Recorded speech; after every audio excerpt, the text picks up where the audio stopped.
విజయనగరం జిల్లా గజపతి నగరంలో అంగన్వాడీలు 15వ రోజు సమ్మె కొనసాగింపు కార్యక్రమంలో భాగంగా కాలేజ్ పిల్లెట్లో గరిటెలతో మోత మోగించారు.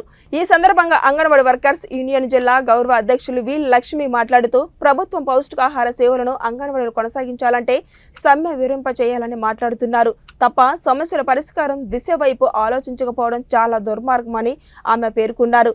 తక్షణమే సమస్యలను పరిష్కరించాలని ఆమె డిమాండ్ చేశారు. ఈ కార్యక్రమంలో ప్రాజెక్ట్ అధ్యక్షురాలు సుభాషిని, సెక్టర్ నాయకులు సన్యాసమ్మ, జ్యోతి రాములమ్మ పాల్గొన్నారు.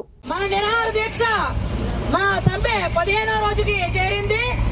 ఈ సందర్భంగా రాష్ట్ర వ్యాప్తంగా ముఖ్యమంత్రి గారికి మన సమస్యలు వివరించడం కోసం కంచము గరిటితో మోత మోగించాలని చెప్పేసి ప్రధానంగా ఈ రోజు పిలుపునివ్వడం జరిగింది.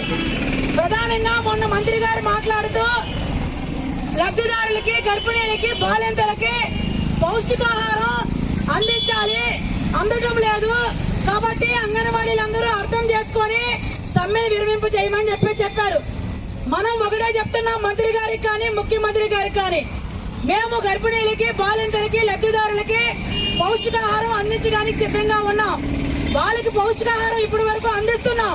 వాళ్ళ పౌష్టికాహారంతో పాటు ఈరోజు అంగన్వాడీ వర్కర్లు, ఆయాలు, మినీలందరికి కూడా పౌష్టికాహారం వాళ్ళ కుటుంబంలో ఉండాలి అంటే సుప్రీంకోర్టు గైడ్ లైన్స్ ఇచ్చింది. సుప్రీంకోర్టు గైడ్ లైన్స్ ప్రకారం కనీస వేతనం 26,000 రూపాయలు ఉంటే గాని ఏ కార్మికుడు కూడా 3 పూట్ల తిండి తినలేరు.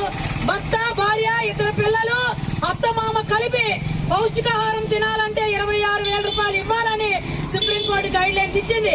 కాబట్టి సుప్రీంకోర్టు ఇచ్చిన తీర్పు ప్రకారం మీరు కనీస వేతనం 26,000 రూపాయలు ఇవ్వాలని చెప్పేసి మేము చెప్తున్నాం. కాబట్టి ఇప్పటికైనా ముఖ్యమంత్రి గారు, మంత్రి గారు గర్భిణీలకి, బాలింతలకి పౌష్టికాహారం అందించడానికి మేము సిద్ధంగా ఉన్నాం. వారితో పాటు మాకు కూడా పౌష్టికాహారం కావాలి. అందుకనే పౌష్టికాహారం అందాలి అంటే ఖచ్చితంగా మా సమస్యల పరిష్కారం చేయాలి. ప్రధానంగా కనీస వేతనం 26,000 రూపాయలు ఇవ్వాలి.